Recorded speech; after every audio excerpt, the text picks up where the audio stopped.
everyone, and welcome to our fifth speakers update on the COVID-19 virus pandemic. I'm Mike Wilder, and with us, as usual, is we have Judge Howard, Mayor Mike Perros, and our Boyle County Health Director, Brent Blevins. We always want to remind everyone to please call in with your questions. The phone number is posted on the front of this view. I will give it to you anyway, 859-936-6865. To call with your questions or comments to either the judge, Mayor Perros, or to Brent.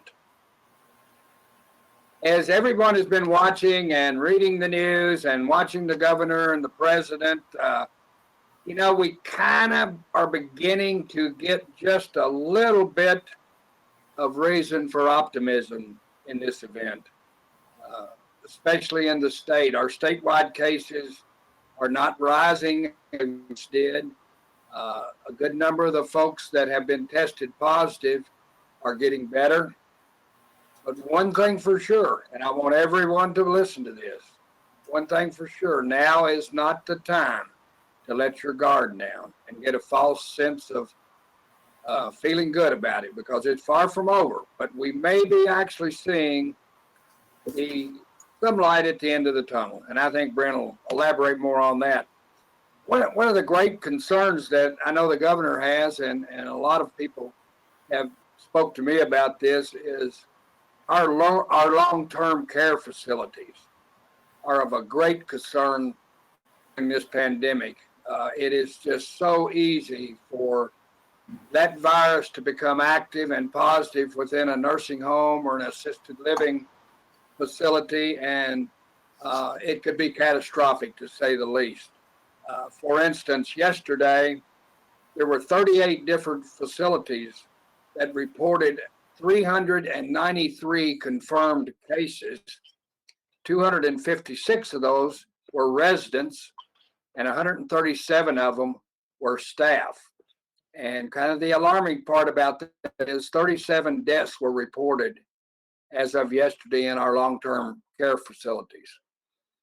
I do know locally, though, and I've been to basically each and every one of them at some point in time during the course of this, delivering PPEs and what have you. They got onto this thing right at the beginning, took the steps necessary from CDC and the Department of Public Health, and we're actually on the cutting edge of getting things taken care of. And I think our cases and numbers all reflect that as well.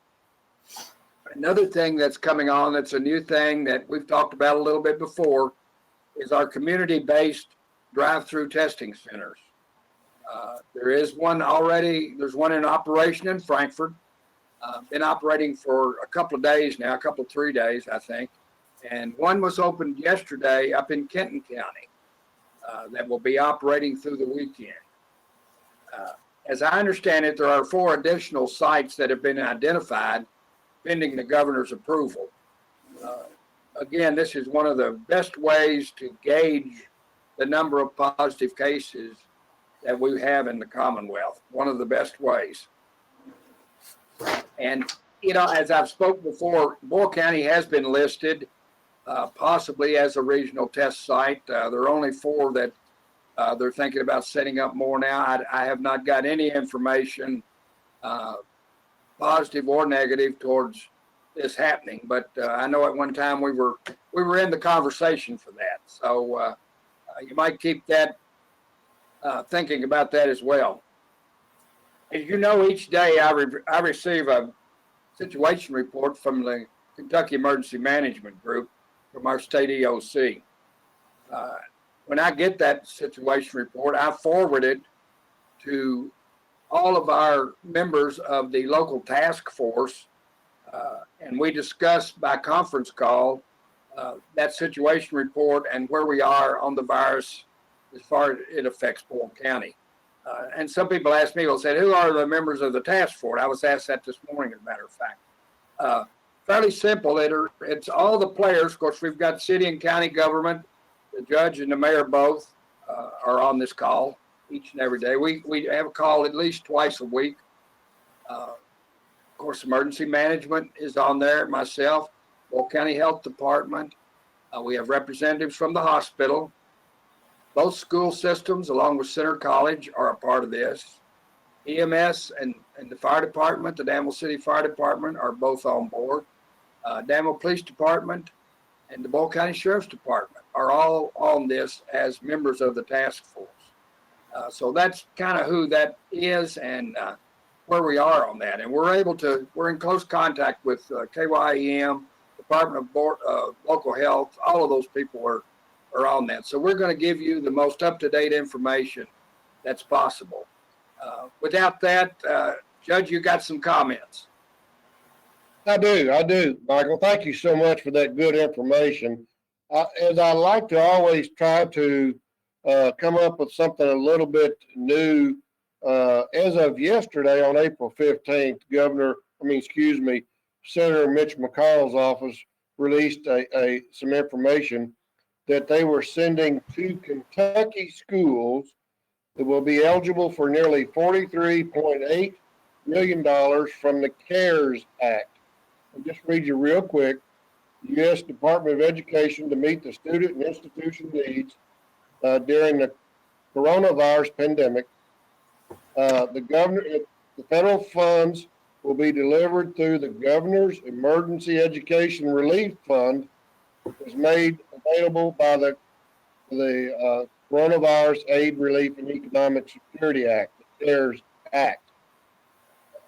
Governor Andy Beshear will be able to send funding to K through 12 schools and higher education institutions based on the Commonwealth's needs. Senator McConnell said, with the bold federal resources available through the CARES Act, educators, administrators, and parents will have more of the support they need to care for their school communities. I just wanted to make people aware of that. You can Google that. Kentucky schools eligible for nearly $43.8 million from the CARES Act. Some new information. I'd like to just keep people up on some statistics that are going on around us. And there's so many statistical analysis and charts, and Brent may have some better data than I do. But I'm trying to look at some of the most current data. And as of, let's say, yesterday, cases of positive in the counties contiguous to Boyle. Boyle had 12, Garrett had 3 cases, Mercer had 9, Lincoln had 2, Washington had 3, and Casey had 1. There are 14 Kentucky counties that have 0 cases of positive coronavirus being identified. So people would like to know who the top 10 states in the United States with coronavirus cases and by deaths. 1 to 10, number 1 being the most affected, would be New York, New Jersey, Massachusetts, Michigan, Pennsylvania, California at 6, Illinois at 7, Florida 8, Louisiana 9, and Texas 10. Of the least impacted counties, states by coronavirus in number of cases and total deaths from coronavirus. The bottom 10 are South Dakota, Nebraska, Maine, Vermont, West Virginia, Hawaii, Montana, North Dakota, Alaska, and Wyoming. And Wyoming had a total of 2 deaths in that state. And the total number, the least number of suspected cases would go to them also, and that would be 288 cases in the state of Wyoming. For the states that touch Kentucky, number 1 state is Illinois with 948 deaths. Indiana with 477 is number 2. Number 3 is Ohio with 361 deaths. Virginia is number 4 with 208. Tennessee is 5th with 135. Missouri is 6th with 159. Kentucky is 7th out of the total of 8 states with 122 deaths. And the least is West Virginia with 12 at number 8. I just thought that was kind of interesting information with the top 10 most affected, the bottom 10 least impacted, and those that touch Kentucky and the counties that touch Boyle. I just thought that would be interesting information for people to know how things are going around here and around the country. Brent, how about you? You having a good day? Yeah, it's another day and it's a good day. And I appreciate that information. That is some good data for people to know. I do continue to tell people, if you can, go to that covid19.healthdata.org site. That gives great information as the United States as a whole, but it also gives it by state. And you can track how the states are doing on a graph. It's simple to use. And for people like me, who I like to see a lot of data, that's a great one to look at. And it also helps project out and shows how we flatten the curve, which is what we've been working for. So definitely some good data. I wanted a couple different things I want to touch on real quick. The last time we did this, I had a question from somebody about Ephraim McDowell and a little bit about their capabilities. And I want to give you, they were generous enough to give me some of their numbers, and I appreciate them doing that. And I want to answer just a couple of those questions.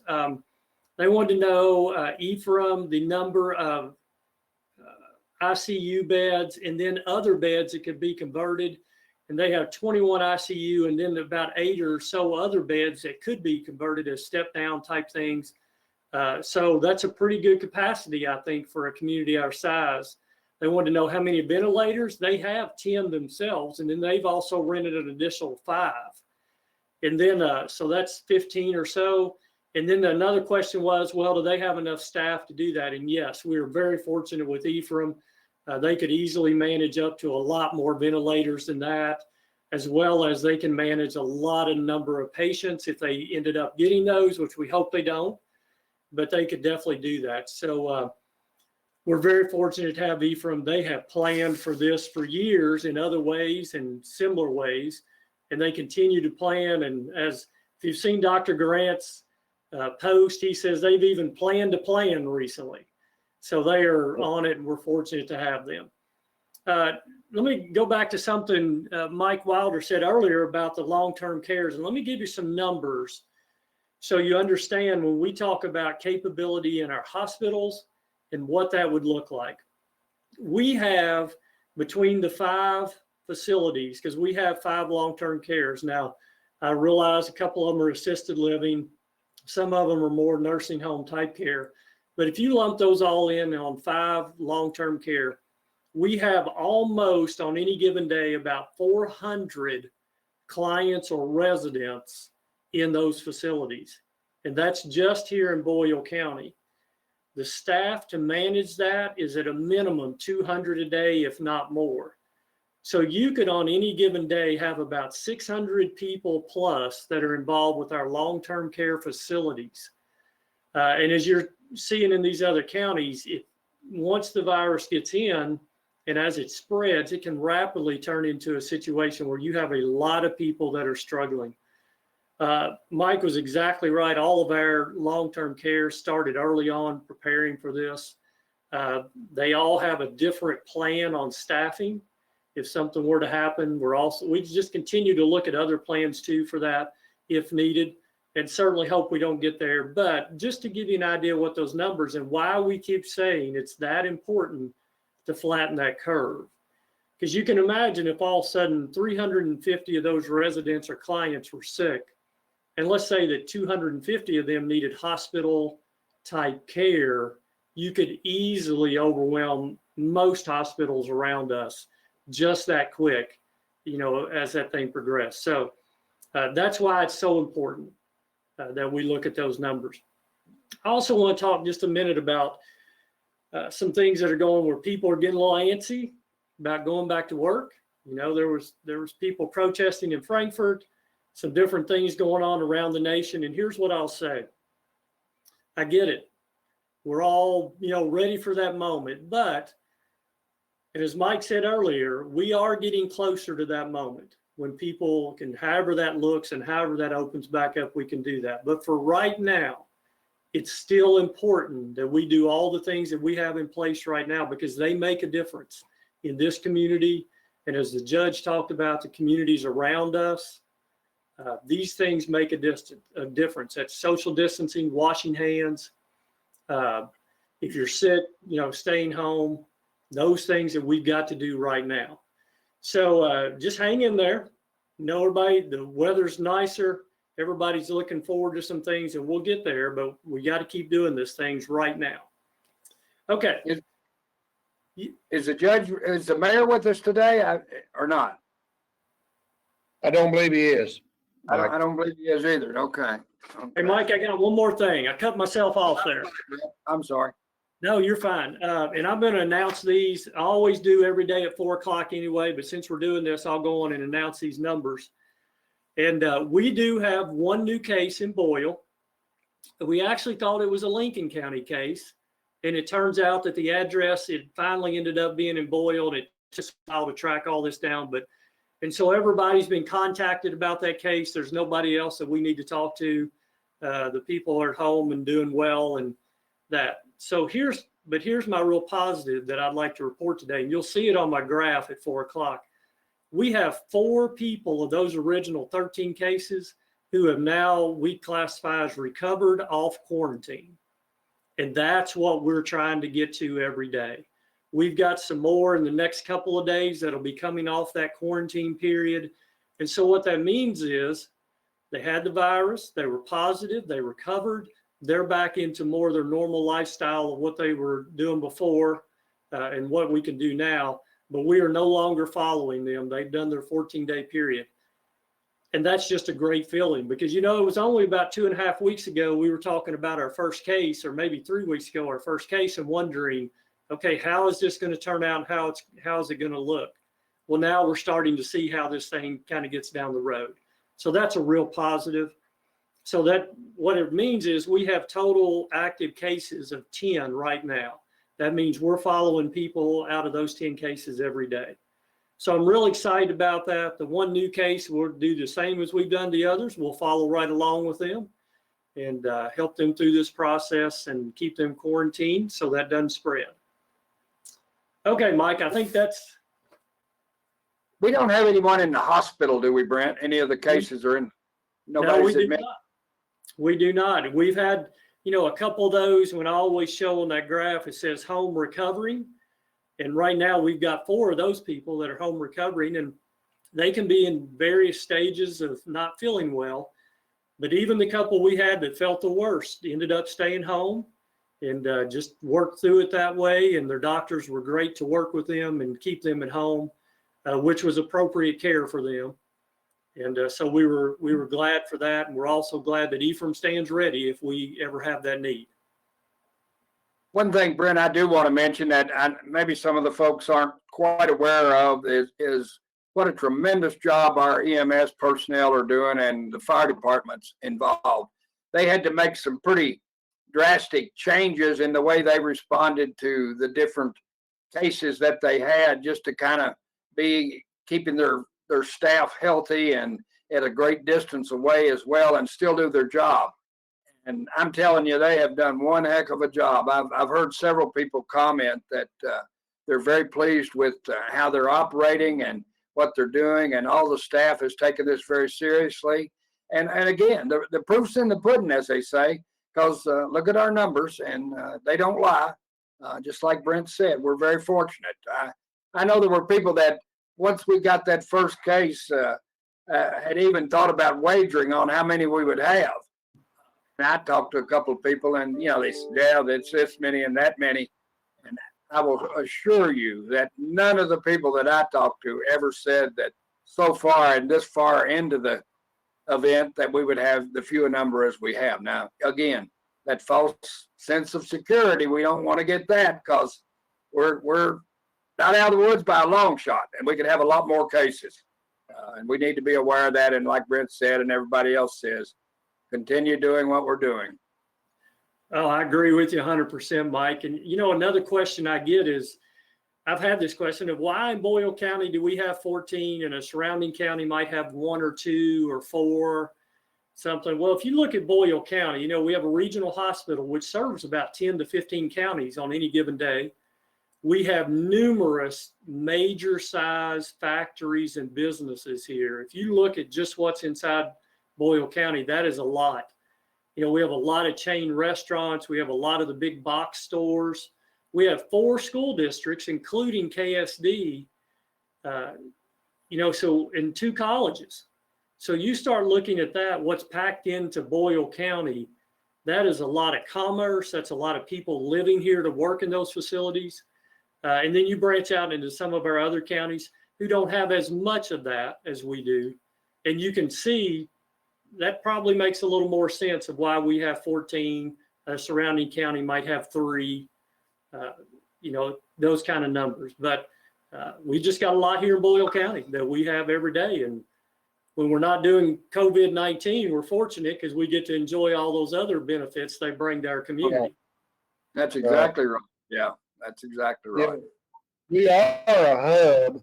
Boyle County is a commerce or commercial hub for approximately a real terms about 160,000 people come to Boyle County regularly or routinely to do business, to do whatever. And even though that's somewhat truncated now because of COVID-19, that's why our numbers are higher. And I agree with you, Brent, on that. I was reading some today on, I saw in the Danville African Messenger that there was an opinion that said that some individual was starved for symptoms or information about COVID-19 and how do you get it and all that kind of stuff. And maybe I thought, Brent, it might be worthwhile you go over how you get it, some of the symptoms some people may have, just as a little bit of a refresher. I did also read today, and this surprised me a little bit, that a symptom of being asymptomatic of it might be, and I don't want to scare anybody, but I Googled, and some symptoms might be a loss of smell and a loss of taste as precursor to maybe having some symptoms of COVID-19. Yeah, that's a good point. Definitely be glad to talk about that. Now, I have not heard the loss of smell and taste, but I will look that up and check that out. That's one we have not seen that I know of here. Most of our cases have been this. And actually, one of the bigger ones has been a significant headache for an extended period of time. And for people who do migraines, they understand that level of headache. And it seems like it's more that level of headache for people. And it's not one of those just for 2 or 3 hours. It might be 2 or 3 days as they try to work through that. Fever, sore throat, congestion, as that kind of works in their chest. And then also some gastrointestinal problems have shown up with some of these. Now, not all of them, but some of them. And then some people have been very mild. It might have been a fever a day or 2, and then they were okay. They felt okay. They were still being quarantined and monitored by us. So it's been a real, both ends of the spectrum. Those probably half of our cases were pretty sick at some point, but then the other half didn't feel well, but were okay. But definitely the ability for somebody, you're talking about how do you get it? Touch, if somebody sneezed or coughed and right on a surface that you touched, and then you put those on your face. So you're looking mouth, nose, eyes, those 3 main areas right there. And I know it's hard for us not to touch our face a lot, But that's a key to stopping this thing is do not touch your face. And then if somebody happened to be within close proximity of you and sneezed or coughed on you, and some of those droplets went directly into your mouth or your nose, you breathe them in, those are the key ways that we know of that this thing spreads, which if you think about it, even though there's some differences between this and flu, there's some similarities too. If you look at how some of these other viruses spread, it's a lot. We talk about those same kind of things to do that. So that's why it's definitely important to wash those hands, stay 6 feet away, and be as clean as you can, and stay home if you're sick. And then the other pieces, I think you're asking about data too. That COVID-19 healthdata.org is a key one for me, but also the KY COVID-19, the Kentucky State website. Those two things are great information, great ways to see this. And then the CDC coronavirus COVID-19 website, that's great information. So for me, those are I use. Also, I'd like to point out that through our great information technology director, Bill Nichols, I believe the BoyleKY.com site here for the Boyle County government has an excellent link of resources to further educate yourself on a multitude of aspects of the COVID-19 virus. And I'll like to point people there because it's right here close. And I'm quite sure that the City of Danville on their website has a link to resources as well. Absolutely. Great point. Then how's our PPEs holding out? I know the last word I got that we were holding our own and weren't seeing any shortage at this point in time. Anything new on that? No, that's kind of where we are, holding our own. Still fortunate with Wilderness Trail. They're looking at doing another run of hand sanitizer for us to keep us going with that, which has been huge, not only for this county, but we've distributed that into 3 surrounding counties around us also because they needed help. So that's good. The PPE, it's one of those things that when you need it, boy, you need it right then. And so that's how we tried to build up everybody's stock the best that we could, and to keep doing that. And there's now a process where agencies can request that PPE directly to the state themselves without having to go through me in my stock, which I don't have a lot of stock left. That's good. Anything else, gentlemen? I think we're making positive steps and positive headway every day. And I'd like to always say, be prepared, be alert, don't be scared. We'll all get through this together, and every day we're getting through this a little better each and every day. And the better we do it, the quicker it's over with. So always remember, we're going to be right back the same channel on Monday afternoon at 3:30. So try to join us again if you can. Thank you all. Thank you, guys. Take Have a care. safe day.